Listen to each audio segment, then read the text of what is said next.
Today I have got a big warning for you. If you are going to rent a car anywhere, you need to listen to this video because we learned something the hard way today.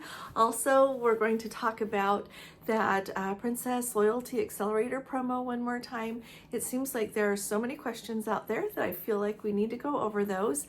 And then I'll let you know what we did today. We had a wonderful day and there were a couple of cruise ships that we saw. So let's go ahead and get started.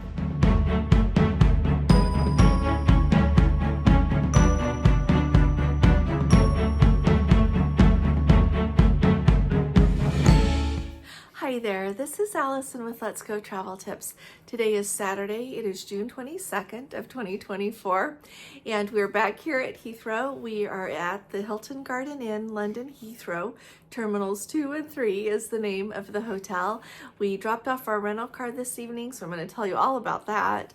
And we're going to fly out tomorrow morning. We're really fortunate. We've got a nonstop flight from Heathrow to Salt Lake City, so we'll be home before we know it. Alrighty, now I want to talk for just a minute about that Loyalty Accelerator program that Princess has announced. And I'm going to put it in the simplest terms possible just to try to help everybody understand it really quick. I also wanted to let you know that if you have questions about this, just pop it in the comments or come to our live on Monday night. On Monday night, we're going to do our live at a regular time, back to normal there at 8 p.m. Eastern time. So I'm happy to answer any questions then, go over anything you want to go over. Now, when you really think of this program, it's really actually very simple. And so here's how it works. If you've got a cruise booked on Princess that sails between August 1st of 2024 and December 1st of 2024, and you already have the Plus or Premier package on your booking, you don't have to do anything at all. You qualify. Princess is going to send you an email in July, they say, letting you know that you qualify and you're good to go. So no worries about that. If you have got a Princess cruise booked and it sails between August 1st of 2024 and December 1st of 2024, but you don't have the Plus or Premier package on your booking, you just need to add that at least 2 days, Princess says, before you sail. Alrighty. Now, personally, I would give it a little bit more wiggle room just in case something funny happens, but you have to add it before you go, and Princess says at least 2 days before you go. So make sure that you do that if you want to have that extra loyalty added to your account, okay? Now, and I'll talk to you about points in just a sec. Now, if you don't have a Princess cruise booked and you think, well, I've got vacation time, I want to go, or you think, I'm going to go during this promo so I can rack up my loyalty, you make your booking, you book a cruise, and then you add the Plus or Premier package to your booking. It's that simple, and then you qualify. You're good to go. Now, the way the points are going to work, if you have ever looked at your Captain Circle account on princess.com, you just log in, you go to princess.com, and in that top right-hand corner, you'll see where it says log in. Go ahead and log in. If you've never done that, click the register first and make yourself an account. But then once you log in, it will take you into where you can click on your Captain Circle and see your account. You will notice that it has the number of days that you have sailed with Princess, as well as the number of cruises that you have completed.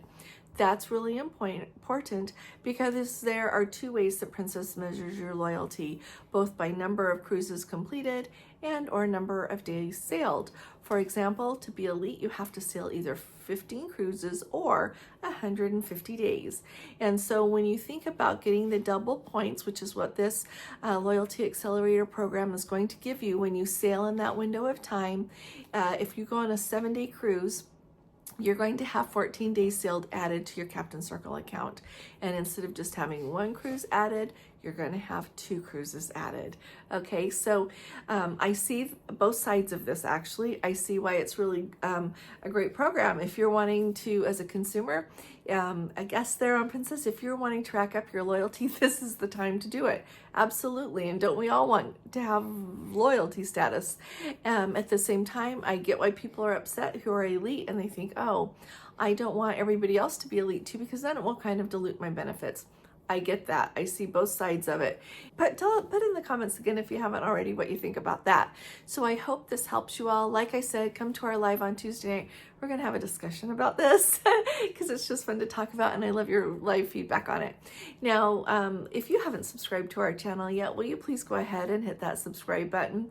We'd love to have you here, and we actually need to have you here. Also, if you appreciate my updates, will you please give this video a thumbs up? Alrighty, so here's the story about the car rental, and then I'm going to tell you a little bit about our day today. So this evening, we returned our rental car here to the Hertz place at Heathrow Airport. We ended up picking it up on Thursday morning in Southampton at the Hertz rental car place there.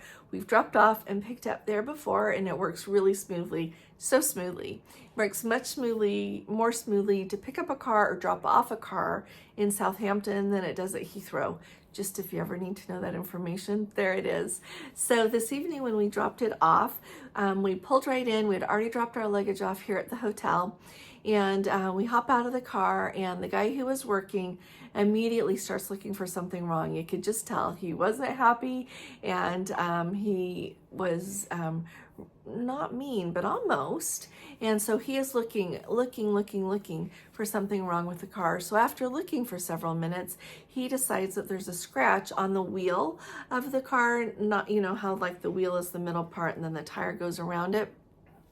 And so this tiny scratch, he has now charged us for, and we're gonna have to file a claim with the insurance.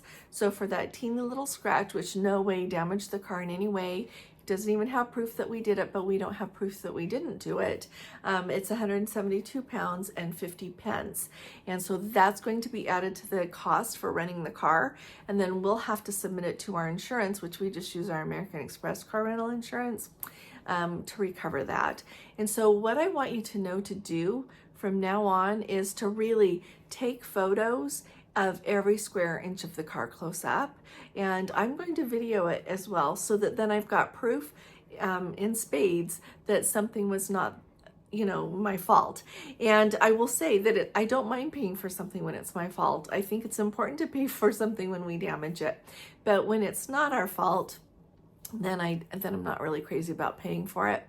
And so I just took general pictures of the car, you know, just really quick. I do know to do that, but I am really going to start being taking pictures much more close up of every square inch of the car. And I thought I would give you that heads up as well. And it is what it is. We'll move on, but I just wanted to let you know about it. When you rent a car down there at Southampton, I noticed right off that there's a Europe car rental place and there's a Hertz. Next time we'll probably see who else we can find, but Hertz is really convenient there as well as being convenient here. We rented with Europe car before in Sweden and it went perfectly smoothly.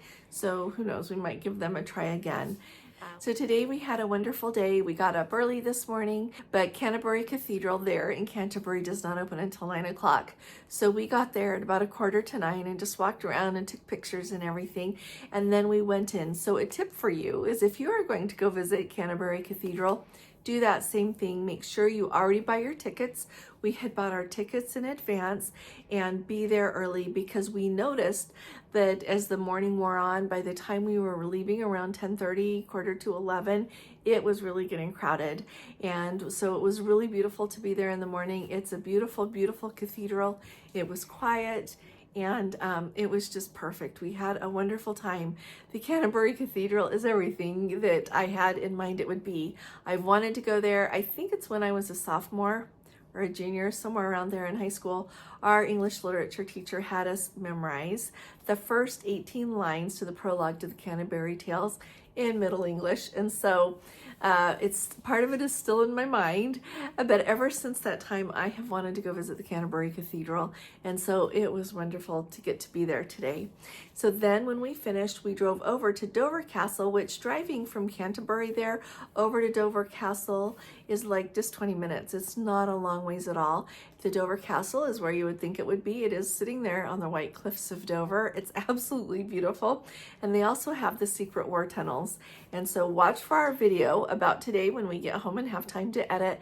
But we had a fabulous time. We went down, did the tour for the secret war tunnels, and then we went up and toured the castle, and they had a really fun a really fun little play show that they did in the throne room, and so I videoed it so that I can share that with you.